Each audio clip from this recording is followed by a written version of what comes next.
Olha essa cena de Frozen 2. Percebeu que no fundo tem uma mulher misteriosa observando a Elsa? E se a gente te contar que essa pode ser a vilã de Frozen 3, que apareceu no trailer do filme? Elas são muito parecidas. Será que é ela mesmo?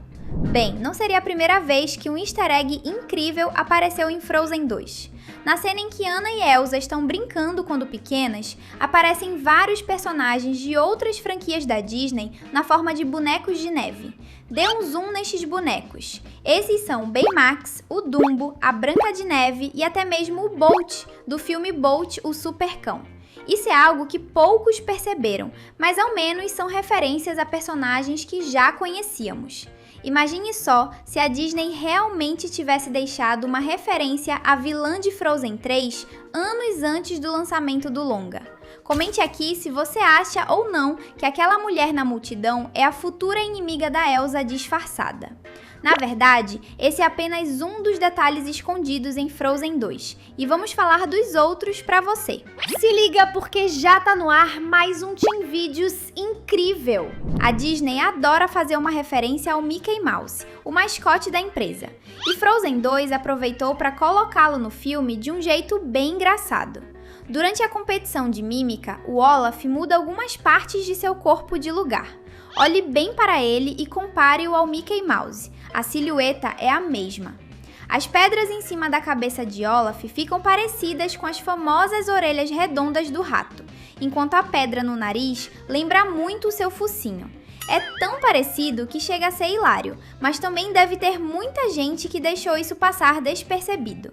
Sabe o mais engraçado? Tem várias outras referências ao Mickey no filme, mas só vamos falar delas mais pra frente. Até porque, antes, temos que falar da outra referência que Olaf fez nesta cena, ao mudar de forma e se transformar em um bule de chá. Pode parecer que isso não faz referência a nada, mas lembra que a Disney tem uma personagem que é literalmente um bule de chá com vida? Estamos falando da Senhorita Potts de A Bela e a Fera. Só que tem outro detalhe que faz isso deixar de ser apenas uma coincidência. No idioma original, Olaf é dublado pelo comediante Josh Gad. E é aí que está. Josh Gad também é muito conhecido por ter participado do remake em live action de A Bela e a Fera, em que ele interpretou LeFou, o parceiro de Gaston. Faz todo sentido fazer com que um personagem dublado por Josh Gad imite uma personagem de um filme do qual ele também participou, principalmente porque o comediante é uma das melhores coisas desse longa. Outro filme clássico que teve uma referência em Frozen 2 foi A Pequena Sereia, e isso aconteceu de um jeito muito esperto. Em certo momento, Elsa vai para o Rio Mágico de Ato-Hallam e encontra uma memória de seu pai lendo um livro. Dê um zoom na capa. Essa moça é a Ariel. Essa referência se encaixa perfeitamente, porque muito antes de ser adaptado como um filme pela Disney, A Pequena Sereia já era um livro lançado em 1837. Frozen se passa em meados do século XIX, então faz todo sentido que o pai de Elsa lesse o livro de A Pequena Sereia. Mas isso acaba sendo uma referência dupla que pouquíssimos perceberam e que tem uma conexão secreta com a origem de Frozen. Afinal, nessa cena, o pai da Elsa cita que comprou aquele livro de um novo escritor dinamarquês. Ele está falando justamente de Hans Christian Andersen, o autor dinamarquês do século XIX. Ele escreveu obras como A Pequena Sereia, O Patinho Feio e uma outra chamada A Rainha da Neve. A questão é que Frozen é uma adaptação de A Rainha da Neve. Ou seja, isso nunca foi apenas uma referência a Ariel, mas também a própria origem de Frozen. Muitos detalhes da história foram alterados, com a Elsa do livro original sendo uma vilã de verdade, por exemplo. Mas é bom saber que a equipe de produção do filme ainda se lembra das raízes da franquia. Além de referências a filmes da Disney que todos conhecem, Frozen 2 também fez referências até mesmo a um longa que nunca sequer foi lançado. Olhe para Bruni, o Espírito de Fogo. Agora dê uma olhada nesse outro personagem. Viu como eles são parecidos? Isso porque a segunda salamandra é o Newt, que seria o personagem principal de um filme da Pixar também chamado Newt, ao menos até o projeto ter sido cancelado. A história do filme aconteceria em um mundo onde as salamandras estão sendo extintas. Por isso, as últimas salamandras restantes seriam forçadas a se juntar para salvar a espécie. É até interessante, mas essa história é muito parecida com Rio, da Fox. Esse foi o principal motivo por trás do cancelamento do projeto, mas isso não impede Newt de aparecer em outros filmes da Disney na forma de referências. Aliás, qual é o seu personagem favorito de Frozen? Comente aqui embaixo, #Frozen, junto com sua resposta. Agora, se lembra que falamos sobre haver mais easter eggs do Mickey Mouse escondidos em Frozen 2? Chegou a hora de falar deles. O engraçado é que esse próximo também envolve o Olaf, e acontece quando o boneco de neve cai dentro de um buraco enquanto canta a música Quando Eu For Grande. Pause agora. Durante a queda, Olaf ficou de cabeça para baixo, e seu corpo ficou em um formato que lembra muito o Mickey Mouse. Parece que o boneco de neve feito pela Elsa é perfeito para fazer referências ao rato mais famoso do mundo. Ele devia começar a trabalhar como dublê do Mickey. Inclusive, olha que irônico, a próxima referência ao Mickey aconteceu em outra cena musical, mas dessa vez sem nenhum envolvimento com o Olaf. Enquanto Elsa cantava Minha Intuição, círculos de gelo surgiram ao redor dela. Pause neste momento. Percebe como, neste momento, os dois círculos se parecem muito com um par de grandes orelhas? Mais especificamente, as famosas orelhonas do Mickey Mouse. A Disney se esforçou bastante para que ninguém percebesse esse easter egg, de tão sutil que ele é, mas não se esforçou o suficiente, porque você e eu sabemos a verdade agora. Mas algo que a Disney realmente conseguiu fazer foi nos pegar de surpresa com os pós-créditos de Frozen 2, em que é revelado que Elsa trouxe de volta todas as criaturas mágicas que tinha criado antes. Na cena, Olaf estava contando a história que ocorreu no filme de forma bem dramática, e seu público são outros seres de neve. Olhe para esse gigante de neve, ele é o Marshmallow do primeiro Frozen. Já as criaturinhas pequenas são os germes de gelo que tinham aparecido em Frozen, Febre Congelante, um curta de 8 minutos lançado em 2015 entre o primeiro e o segundo filme. Ninguém imaginava que eles voltariam. Inclusive, tem um detalhe muito divertido sobre o Marshmallow nessa cena pós-créditos. Dê um zoom na cabeça dele. Está vendo essa coroa? Essa é exatamente a mesma coroa que ele pegou na cena pós-créditos do primeiro Frozen. O engraçado é que ninguém faz nenhum comentário sobre isso. O Marshmallow apenas ainda está usando a coroa e, ao que parece, ela agora é um acessório permanente do gigante de neve.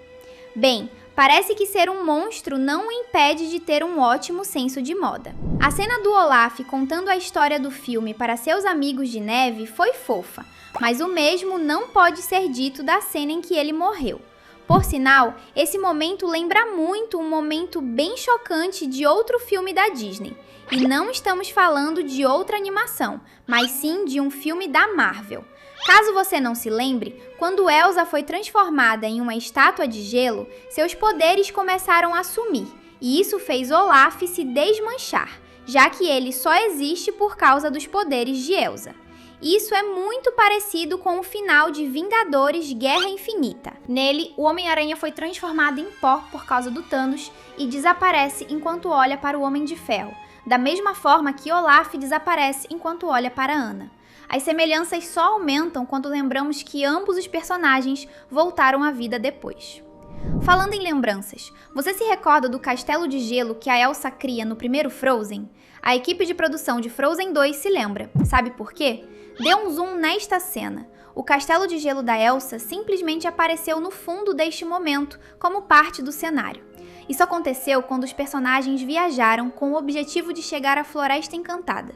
O castelo não teve importância alguma, mas ainda estava lá, como uma espécie de lembrete da aventura passada de Anna e Elsa. Sempre que Elsa olha para essa direção e vê seu castelo no fundo, ela deve se lembrar de como seus poderes são perigosos e podem mudar o mundo para sempre. O botão de inscrição tá piscando só para você. Clica nele e ativa o sininho agora mesmo. Outra referência ao primeiro filme aconteceu na competição de mímica, em que o Olaf fez aquela imitação do Mickey. Só que dessa vez, a referência aconteceu dentro de um diálogo. Anna começou a fazer uma imitação e depois de várias deduções erradas sobre quem Anna imitava, Christoph falou que ela estava imitando Hans. A verdade é que chegou perto e Anna deixou isso claro, mas a resposta certa era vilão. Por isso, ela apontou que a resposta estava próxima, visto que Hans foi um verdadeiro vilão durante os eventos do primeiro Frozen. É legal que ele não tenha sido completamente esquecido na continuação, como acontece com muitos vilões e personagens em algumas continuações. Será que Hans tem alguma chance de dar as caras em Frozen 3? As referências ao primeiro Frozen não acabaram. Lembra da música O Verão, in Summer, que Olaf cantou na primeira aventura congelante de Anna? Olhe bem para o lençol xadrez que aparece nesta cena. Agora, dê uma olhada neste lençol que aparece em Frozen 2 durante a cena musical de Nada Vai Mudar, Some Things Never Change. É exatamente o mesmo lençol. Ninguém comentou nada sobre isso, mas quem tem olhos treinados e uma memória muito boa percebeu. Você é um desses que captou a referência? Falando em cenas musicais, é impossível se esquecer da música Livre Estou, Let It Go, do primeiro Frozen, que ficou famosa em um nível absurdo, tanto que ela acabou sendo referenciada na sequência de um jeito meio engraçado. Quando Elsa está vendo suas próprias lembranças e passa pela memória do momento em que cantou a tão famosa música, ela começa a se encolher de vergonha. Faz sentido, porque a música é muito boa, mas ficou tão famosa que foi repetida até a exaustão. Coitados dos pais da época, que tinham que ficar escutando a Elsa cantar repetidamente porque seus filhos ficaram viciados na letra. Mas agora chegou a hora de falar de um dos detalhes mais tristes desse filme. Um detalhe que poucos perceberam sobre a infância de Elsa e Anna. Frozen 2 começa apresentando Anna e Elsa quando as duas ainda eram crianças. Mas espere, olhe para as roupas delas e compare-as com as roupas usadas no flashback do primeiro filme. O pior é que nesta cena do segundo filme, Anna sussurra no ouvido da Elsa, falando para elas brincarem mais na neve. E isso faz referência ao flashback do primeiro Frozen, em que as duas crianças estão brincando na neve com essas mesmas roupas. Isso significa que o flashback de Frozen 2 acontece apenas um pouco antes do flashback de Frozen 1, em que Anna acabou sendo machucada pelos poderes de Elsa, o que fez Elsa começar a ser isolada em um quarto. Essa foi a última noite em que elas foram irmãs normais antes da separação, e nós nem tínhamos percebido isso. A diversão continua em um clique. Tem 2 vídeos na tela só esperando por você. Obrigado por assistir e até mais!